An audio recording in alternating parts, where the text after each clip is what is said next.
Hello बच्चों, नमस्ते। बच्चों, आज हम हिंदी शिक्षण में जो भाषा का टॉपिक चल रहा था उसमें भाषा संबंधी दृष्टिकोण के बारे में अध्ययन करेंगे। भाषा संबंधी दृष्टिकोण, भाषा संबंधी विभिन्न दृष्टिकोण, यानी कि भाषा के लिए विभिन्न दृष्टिकोण, जैसे भौतिक दृष्टिकोण है, सामाजिक दृष्टिकोण है, सांस्कृतिक दृष्टिकोण है या धार्मिक दृष्टिकोण है, इसके बारे में अध्ययन करेंगे। क्योंकि सभी ने अपने अपने मत से, यानी कि जैसे भौतिक दृष्टिकोण में भौतिकवादियों ने अपना मंतव्य रखा है और उन्होंने जैसे इन सब दृष्टिकोणों में हम इस बात का अध्ययन करेंगे उन्होंने किस प्रकार की भाषा के लिए कहा है कि भाषा क्या है, भाषा किस तरह की होनी चाहिए और भाषा क्यों आवश्यक है, इस तरह की बातें उन्होंने कही। और भाषा है क्या, इस तरह की बातें उन्होंने की है। तो सबसे पहले हम भौतिक दृष्टिकोण के बारे में अध्ययन करें। भौतिक दृष्टिकोण भाषा के संबंध में भौतिक दृष्टि से विचार करने पर भाषा को ध्वनियों का समूह मात्र माना गया है। भौतिक दृष्टिकोण के माध्यम से अगर हम इस बात को देखें कि भाषा क्या है, तो वहाँ हम देखते हैं कि भाषा जो है वो ध्वनियों का समूह मात्र है। ये ध्वनियाँ किसी न किसी अर्थ की प्रतीति कराती हैं। ये ध्वनियाँ किसी न किसी अर्थ की प्रतीति कराती है, क्योंकि अगर वो अर्थ नहीं दे तो उनका कोई सार्थक महत्व नहीं है। जैसे डॉक्टर के यहाँ लगा बोर्ड चुप रहने का संकेत करते हैं। तो यहाँ पर उदाहरण के तौर पे कहा कि डॉक्टर के यहाँ पर लगा हुआ बोर्ड जो अपने होठों के ऊपर उंगली रख के सु का ध्वनि निकालता है, वो चुप रहने का संकेत करता है। एक दूसरे व्यक्ति, देखो आगे क्या है, एक दूसरे व्यक्ति के स्वर तंत्र में व्यक्तिगत भिन्नता देखी जा सकती है।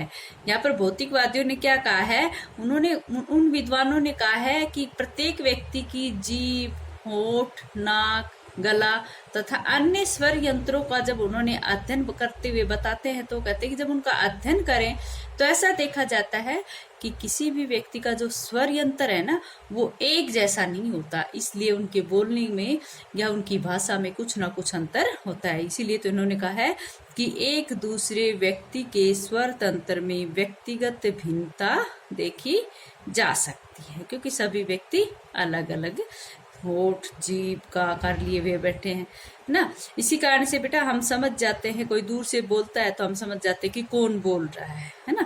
तो ये भौतिक दृष्टिकोण वाले विद्वानों का दिया हुआ उदाहरण है। नेक्स्ट है सामाजिक दृष्टिकोण। सामाजिक दृष्टिकोण में क्या कहा गया है कि भाषा के माध्यम से हम सामाजिक आदान प्रदान करते हैं। भाई ये सामाजिक है, तो यहाँ पर सामाजिक दृष्टिकोण वाले विद्वानों ने कहा कि जब व्यक्ति समाज में रहता है तो वो ये भाषा ही एक ऐसा माध्यम है जहाँ पर सामाजिक आदान प्रदान करते हैं। देखो क्या कह रहे हैं कि भाषा के माध्यम से हम सामाजिक आदान प्रदान करते हैं। मनुष्य एक सामाजिक प्राणी है, वह समाज में मिलजुल कर रहना चाहता है। इसलिए विचार विनिमय करने में, आवश्यकता की पूर्ति करने में, भावों का बंटवारा करने में भाषा अपनी विशिष्ट भूमिका का निर्वहन करती है। क्या क्या बात बताई उन्होंने कहा है सामाजिक दृष्टिकोण वाले विद्वानों ने कहा है कि भाषा के माध्यम से जो सामाजिक जीवन है उसमें व्यक्ति आदान प्रदान करता है। तो क्योंकि मनुष्य समाज में रहता है और एक सामाजिक प्राणी है, कहते हैं कि वो समाज में मिलकर रहता है, इसलिए वो अपने विचार विनिमय करने में और आवश्यकताओं की पूर्ति करने में तथा भावों का बंटवारा करने में भाषा अपनी विशिष्ट भूमिका का निर्वहन करती है। ठीक है बेटा, इन्हीं के द्वारा जो चिन्ह निर्धारित किए गए उन चिन्हों ने शब्दों का जामा पहना जो कालांतर में भाषा बनी। उन्होंने कहा कि इनके द्वारा, यानी कि जो समाज में व्यक्ति अपनी आवश्यकताओं के लिए या फिर विचार विनिमय के लिए भाव का अभिव्यक्त करने के लिए उन्होंने जो भी चिन्ह निर्धारित किए हैं उन चिन्हों ने ही बाद में ऐसा जामा पहना जो भाषा के रूप में सामने आया। यानी कि इन विचारकों ने यही माना है कि व्यक्ति अपने विचारों की आदान प्रदान करने के लिए और उस सुविधा के लिए उन्होंने कुछ चिन्हों का प्रयोग किया जो बाद में भाषा के रूप में हमारे सामने आए। ठीक है बेटा। नेक्स्ट है सांस्कृतिक दृष्टिकोण। सांस्कृतिक दृष्टिकोण में क्या कहा गया है, देखो, भाषा को हम परंपरा से प्राप्त करते हैं। भाषा को हम परंपरा से प्राप्त करते हैं। परंपरा कहते हैं जो चिरकाल से चली आ रही है, यानी कि भाषा को हमने अकस्मात ही तो प्राप्त नहीं किया है। भाषा क्या, आपने पीछे विशेषता भी पढ़ी थी कि भाषा जो है वो क्रम से चलती है ना, वो अचानक हमें नहीं मिलती है, इसलिए वो परंपरा से चली आ रही है। भाषा को हम परंपरा से प्राप्त करते हैं। किसी भी सांस्कृतिक उपलब्धि के समान परंपरा से प्राप्त भाषा का संरक्षण करना, उनकी सुरक्षा करना सभी का कर्तव्य बन जाता है। तो क्या कह रहा है कि किसी भी सांस्कृतिक उपलब्धि के समान, जैसे कि भाई अपनी सांस्कृतिक उपलब्धियां उसी के तरह परंपरा से प्राप्त भाषा का संरक्षण करना, उसकी सुरक्षा करना सभी का कर्तव्य बन जाता है। परंतु आगे देखो, परंतु संस्कृति के हेर फेर के अनुसार भाषा भी परिवर्तनशील है। इन्होंने कहा कि संस्कृति के हेर फेर के अनुसार ही भाषा भी परिवर्तनशील है। आधुनिक समय में बहुत सारे परिवर्तन हो जाते हैं, तो वो जो परंपरा से चली आ रही वो भाषा में कुछ परिवर्तन हमारे सामने आ जाते हैं। क्यों आते हैं? क्योंकि जैसे जैसे हमारी संस्कृति में परिवर्तन होता है उसी प्रकार हमारी भाषा भी परिवर्तित हो जाती।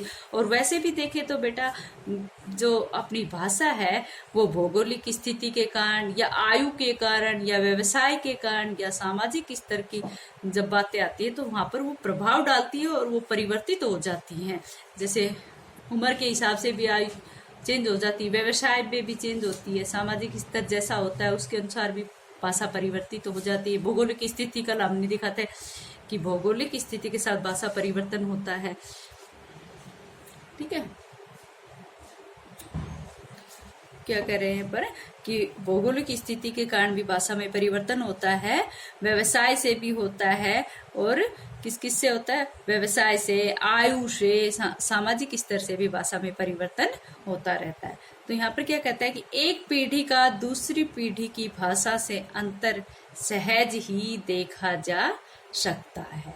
एक पीढ़ी का दूसरी पीढ़ी की भाषा से अंतर सहज ही देखा जा सकता है। आजकल तो सबको देखा देखी होगी कि वो इंग्लिश वर्डों को ज्यादा यूज करने लग गए, तो ये देख लेना भाषा कि ऐसे बन रही है जो कि कहीं उसमें तत्सम तत् शब्दों का प्रयोग किया जा रहा है, तो कहीं फारसी शब्दों का प्रयोग किया जा रहा है और कहीं पर अंग्रेजी शब्दों का प्रयोग किया जाता है कहीं पर। तो इस तरह से भाषा में एक पीढ़ी से दूसरी पीढ़ी में अंतर आता ही रहता है। तो हम क्या कह सकते हैं कि भाषा कोई स्थिर वस्तु नहीं है, अपितु वह भी संस्कृति के समान एक गतिशील तत्व है। जैसे संस्कृति में परिवर्तन होता है, एक पीढ़ी दूसरी पीढ़ी को कुछ जो संस्कार सभ्यता देते हैं उसमें भी जो परिवर्तन होता है वो हमारी भाषा में साफ दिखाई देता है। भाषा में भी वहां पर परिवर्तन होते रहते हैं। इससे अगला पॉइंट है धार्मिक दृष्टिकोण। धार्मिक दृष्टिकोण से भाई भाषा, धार्मिक दृष्टिकोण वालों ने भाषा का कैसा स्वरूप बताया। देखो, जिस प्रकार हम धर्म को धारण करते हैं उसी प्रकार मानव जन्म के साथ ही किसी न किसी रूप में भाषा का वर्ण कर ही लेता है, चाहे वह व्यक्त रूप हो या अव्यक्त रूप हो। सही ना? कहता है कि जिस पर, यहाँ पर धार्मिक दृष्टिकोण वाले विद्वानों ने कहा है कि जिस प्रकार हम धर्म को धारण करते हैं, धर्म क्या है? धारण करने वाली वस्तु है। देखो, धर्म को धारण किया जाता है, उसी प्रकार मानव जन्म के साथ ही किसी न किसी रूप में भाषा का वर्ण कर ही लेता है, चाहे वह व्यक्त रूप हो या चाहे अव्यक्त हो, व्यक्त हो या चाहे अव्यक्त हो। ईश्वर का स्मरण करने में हम विभिन्न माध्यमों से सुंदर भाषा बोलकर पूजा पाठ इत्यादि क्या करते हैं। कहते हैं कि ईश्वर का स्मरण करने के लिए हम भाषा का ही प्रयोग करते हैं। हम विभिन्न माध्यमों से सुंदर भाषा बोलकर पूजा पाठ इत्यादि क्या करते हैं। वैसे भी जैसे पूजा पाठ की जैसे आरती होती है तो वहां पर कितना मन को शांति सी मिलती है। इस तरह से जो ईश्वर की स्तुति या स्मरण करने की जो माध्यम है उसमें सुंदर भाषा का प्रयोग किया जाता है। देव स्तुति, पूजा पाठ, कर्म कांड इत्यादि में भाषा हमारी सहायक दृष्टिकोण होती है।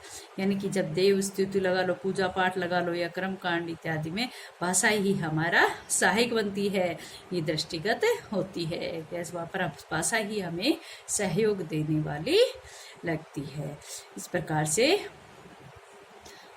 इस प्रकार से हमारे 4 जो दृष्टिकोण थे वो कंप्लीट होते हैं। ठीक है, ये थे हमारे भाषा के से संबंधित विभिन्न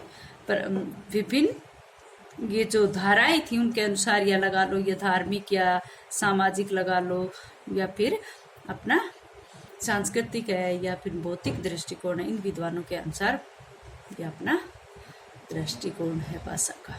उन्होंने भाषा के प्रति जो जो बातें यहाँ पर कही। आज इतना ही बेटा।